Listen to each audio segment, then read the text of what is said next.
Hello, I'm Abet Tino. I'm the co-CEO of GoTime Bank.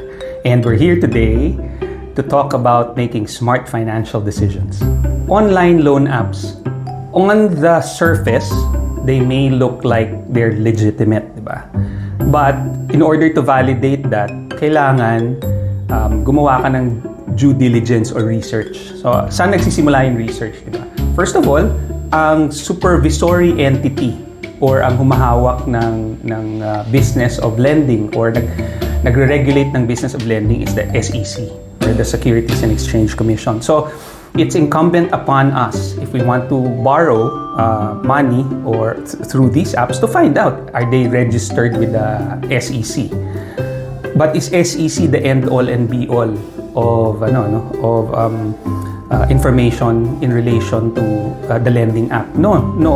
So if the lending app that you're looking at is claiming to be a bank, check with the BSP. Do they also hold a registered BSP license as a bank? Diba? Then nire-require din ng regulators ang address. So kung generic yung address ng lender sa app niya, medyo magduda na tayo. Kasi kinakailangan meron tayong pwedeng puntahan, meron tayong pwedeng tawagan, di ba? So what does that mean?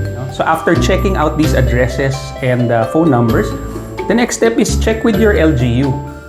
Kasi dapat may business permit sila. Hindi sila pwedeng magpatakbo ng isang negosyo kung hindi sila nagre-register sa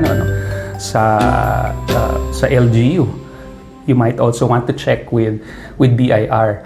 I know this might seem like it's a long list of things to do, but at the end of the day, if you're going to be made to pay for a loan, and work at paying for a loan, wouldn't you want to be certain that the entity that you're dealing with is an entity that's above board? So doon nagsisimula yung finding out if it's legitimate or not.